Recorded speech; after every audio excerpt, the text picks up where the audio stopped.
darkness that was pursuing me was growing stronger, and it was taking over everything in its path. What the hell?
I slammed the door shut right in his smug face.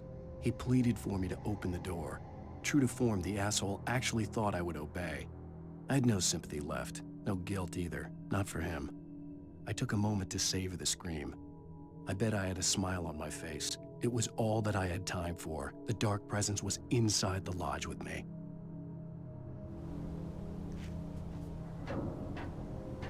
As a teenager, just starting to get interested in writing, Stephen King had been a source of inspiration to me. I thought about all the inanimate objects that had come to life in his books. No one is safe in a good horror story, certainly not the protagonist. That's what makes them fun. This was anything but. The darkness could possess anything, and it was getting closer.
Did you call 911?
take the facts of our existence for granted, unaware that they are merely a thin veneer of desperate self-delusion, covering a...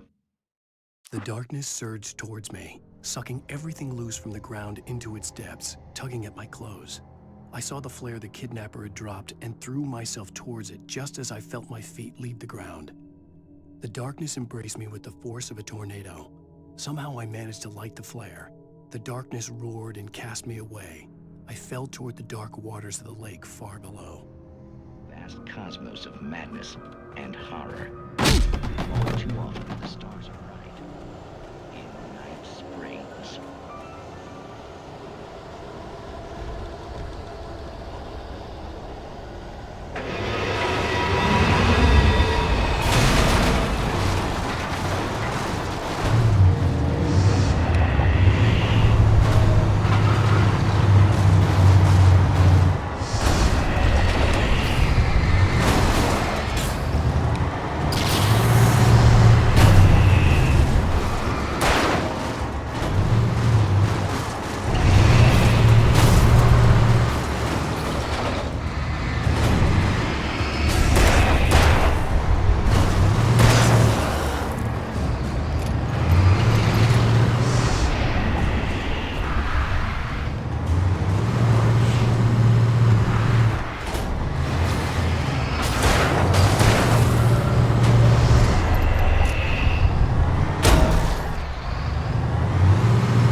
Stars are right in Night Springs.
I had never been this glad to see the sunrise. I had a couple of hours to get to the coal mine.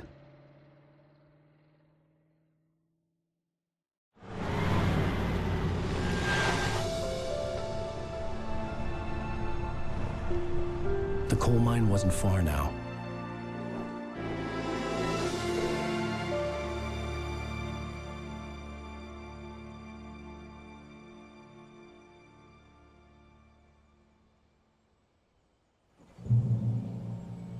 Today, I would meet the kidnapper, and he would give me Alice. I wouldn't give him any other choice.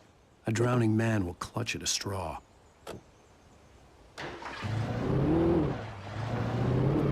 Little by little, without realizing it, I'd come to believe that the story in the manuscript was coming true. The current of its narrative had taken me deeper and deeper into dark waters. Alice had been taken from me.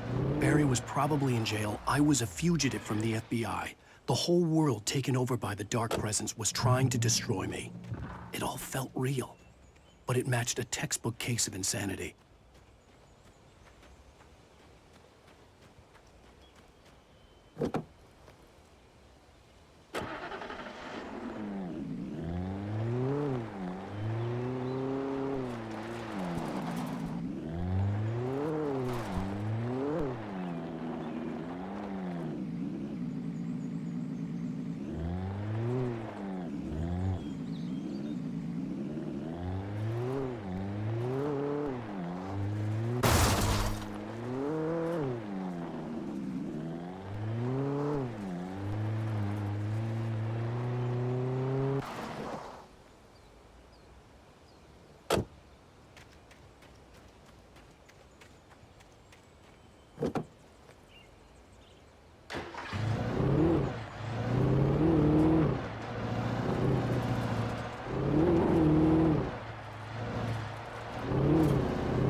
This is Pat Main, and you're listening to KBF-FM. Folks, I want to apologize for kind of abandoning you to that looping music track last night, but I was detained. You see, I encountered a big-shot G-man with an itchy trigger finger who could use a lesson in manners and a boot in the ass, not necessarily in that order either. Now, folks, I know I'm not being very informative here, and I apologize for that. I really should just keep quiet, but I'm just so peeved right now, because some people just shouldn't be carrying badges. I'm just glad that our Sheriff Breaker was there to straighten things out. And if someone I met last night is listening, let me just say, I'm sorry if my mouth got you in trouble. I'm pretty sure you're not the bad guy here. Godspeed, son. I hope you know what you're doing. Now, on a lighter note, I'll be talking to Dr. Nelson all morning. But first, a little music.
Welcome back to KBF-FM. Hope you enjoyed that tune.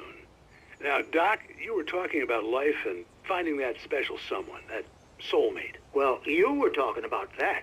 I was saying I don't buy it. Well, see, to me, that's strange, because I always pegged you as a hopeless romantic. You got me there, Pat. But I think love's where you look for it. And you need to do a lot of looking, sure.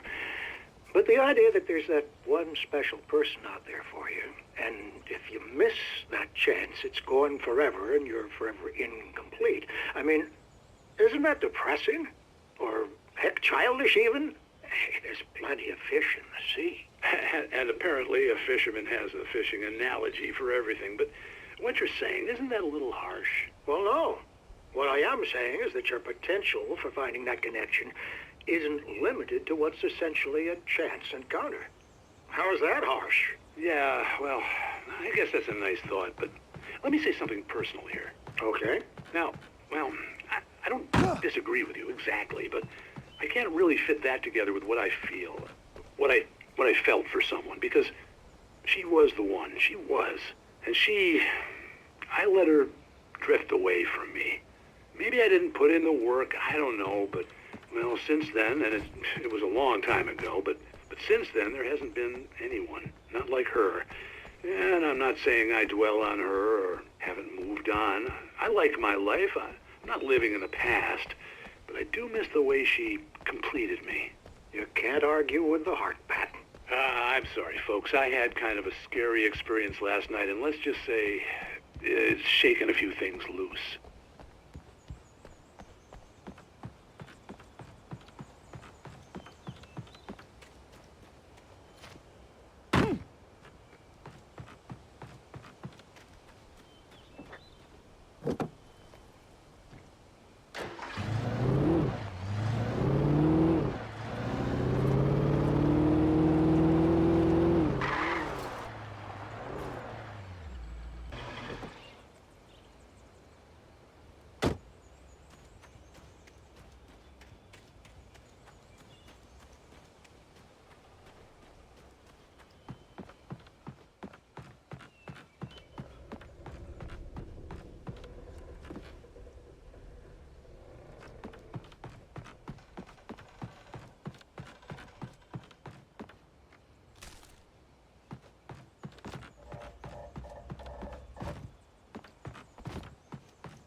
For Mott, spying on the writer on the ferry had been a disappointment.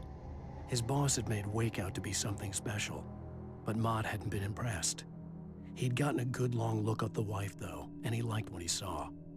Mott had fantasized about goading Wake into a fight, but it hadn't happened. Still, he'd get his chance to see if the writer had anything in him. He'd been promised as much.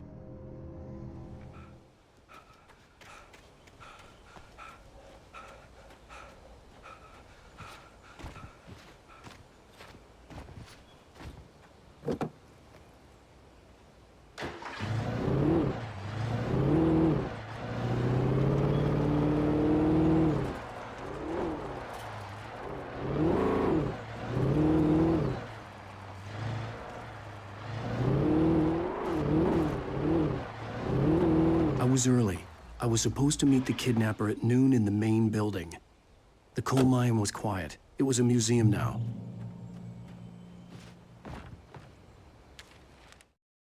With Nightingale gone and the night wind blowing in through the broken studio window, Maine stared at Sarah.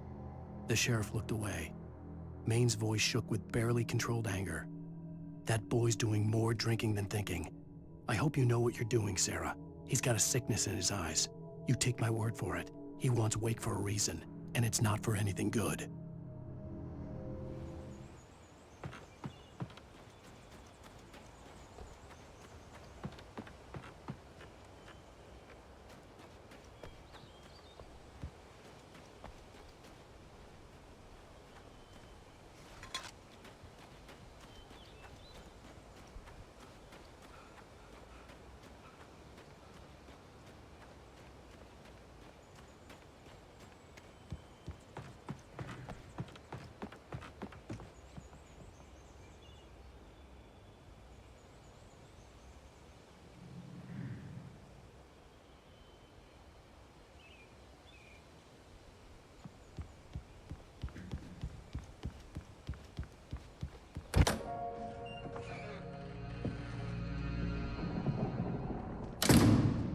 I didn't want to go outside. Cops had to be looking for me. The noon sun turned the place into a sauna. The day dragged on. Different scenarios ran through my mind. Ways of how I'd torture the kidnapper to get Alice back. Or the different horrible things he could have done to her. I imagined her dead. I had no way of knowing she was still alive. It was killing me. I was running on blind hope. It was all a waste of time. The bastard never showed up.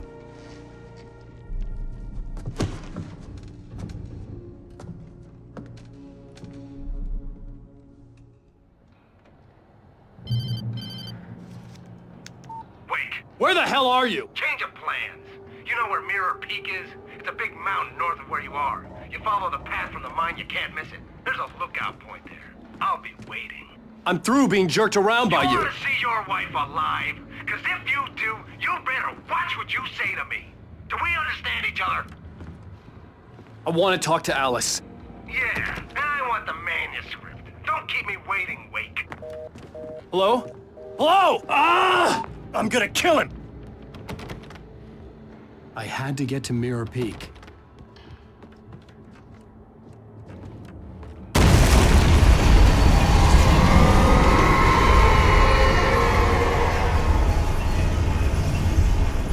It was close, maybe closer than ever before.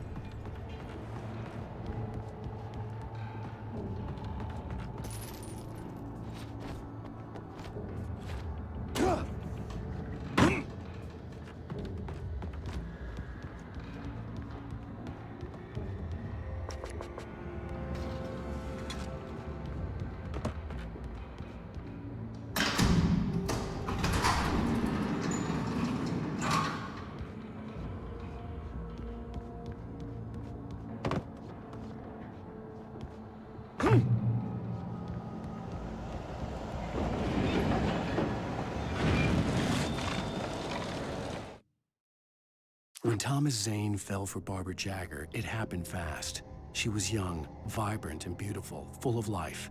He had never been a very happy man, and without any seeming effort, she had changed all that. Zane felt good for the first time in his life. Everything she did was another piece of a jigsaw puzzle he hadn't even known he'd been missing. And best of all, she made the words flow, strong and sharp. She was his muse.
The only way to reach the hillside ahead was to go through the building. I had to find a way to avoid electrocution.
Get your lunchbox.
Some of the taken retained echoes of their former selves, but these were just the nerve twitches of a dead thing.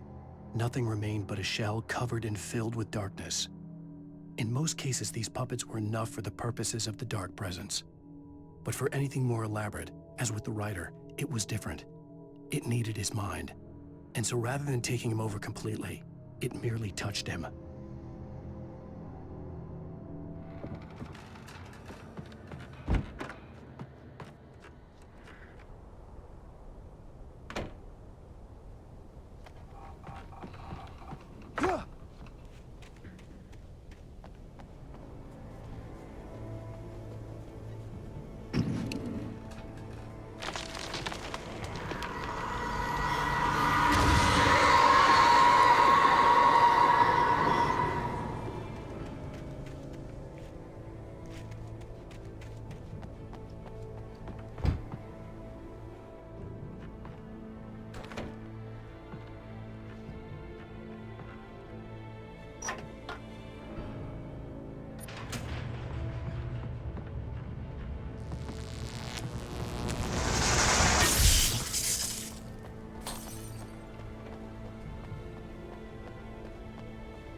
There was no way the flashbang grenades were standard power company equipment.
I stared through the bars of the jail cell.